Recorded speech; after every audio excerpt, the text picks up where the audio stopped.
ত্যাগ, সাম্য ও ভ্রাতৃত্বের বার্তা নিয়ে সারা দেশে পালিত হচ্ছে পবিত্র ঈদুল আজহা। রাজধানী জাতীয় ঈদগাহ ময়দানে সকাল 7:30টায় অনুষ্ঠিত হয়েছে দেশের প্রধান ঈদের জামাত। এতে অংশ নেন রাষ্ট্রপতি মোহাম্মদ শাহাবুদ্দিন ও প্রধানমন্ত্রী তারেক রহমান।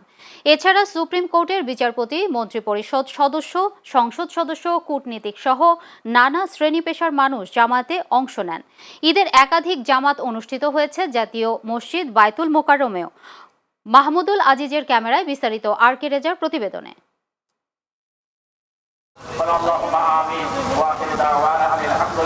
ভোর থেকেই পরিপাটি পোশাকে উৎসবের আমেজ রাজধানীতে। আইন শৃঙ্খলা বাহিনীর কড়া নিরাপত্তার মধ্য দিয়েই একে একে জাতীয় ঈদগাহে প্রবেশ করেন ধর্মপ্রাণ মুসলমানরা। ঈদের একাধিক জামাত অনুষ্ঠিত হয়েছে জাতীয় মসজিদ বাইতুল মোকাররমে। বাবা কিংবা বড়দের হাত ধরে আসে ছোট্ট শিশুরাও। জামাত শুরুর আগেই ময়দানের ভেতর ও আশপাশ এলাকা মুসল্লিদের উপস্থিতিতে কানায় কানায় পূর্ণ হয়ে যায়। নানা বয়সের ধর্মপ্রাণ মানুষ ঈদের নামাজ আদায় করেন একসঙ্গে।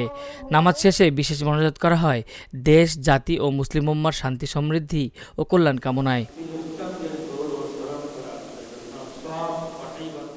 জাতীয় ঈদগাহে একসঙ্গে নামাজ আদায় করেন রাষ্ট্রপতি মোহাম্মদ শাহাবুদ্দিন ও প্রধানমন্ত্রী তারেক রহমান। রাষ্ট্রের গুরুত্বপূর্ণ দুই ব্যক্তির সঙ্গে নামাজ আদায় করতে পেরে খুশি মুসল্লিরাও। আল্লাহর কাছে চেয়েছি যাতে আমরা সকল মুসলমান নারী আমরা যাতে সঠিকভাবে কোরবানিটা দিই এবং সবাই যাতে আমরা শরীক হই। আমি আমার বাবার সাথে ঈদুল আজহার নামাজ পড়তে এসেছি। সবার জন্যই আমি দোয়া করেছি। এটা আমাদের শুকরিয়া, মহান আল্লাহর কাছে শুকরিয়া। এত বড় একটা ঈদের জামাতে আমরা নামাজ পড়লাম আর সবার জন্য দোয়া চেয়েছি। এখন তো দেশের অবস্থা অস্থিতিশীল, দোয়া করলাম যাতে দেশের অবস্থা আস্তে আস্তে স্থিতিশীল হয়, দেশের সবাই যাতে আমরা মিলেমিশে ভালোভাবে থাকতে পারি। এমন একটা বাংলাদেশ পাই যেখানে ধনী গরিব ছেলে মেয়ে কোনো বিভেদ থাকবে না, হিংসা থাকবে না। প্রধান জামাতে অংশ নেন প্রধান বিচারপতি, মন্ত্রিপরিষদ সদস্য, সংসদ সদস্য, সুপ্রিম কোর্ট, হাইকোর্ট বিভাগের বিচারপতি, সিটি কর্পোরেশনের প্রশাসক সহ সরকারের ঊর্ধ্বতন কর্মকর্তারা। জামাতে ইমামতি করেন জাতীয় মসজিদের খতিব মুফতি মোহাম্মদ আব্দুল মালেক। ঈদের প্রধান জামাতের জন্য আলাদা ব্যবস্থার পাশাপাশি জাতীয় ঈদগাহ ময়দানে এবারও অতি গুরুত্বপূর্ণ বা ভিআইপি ব্যক্তিদের জন্য রাখা হয় বিশেষ ব্যবস্থা।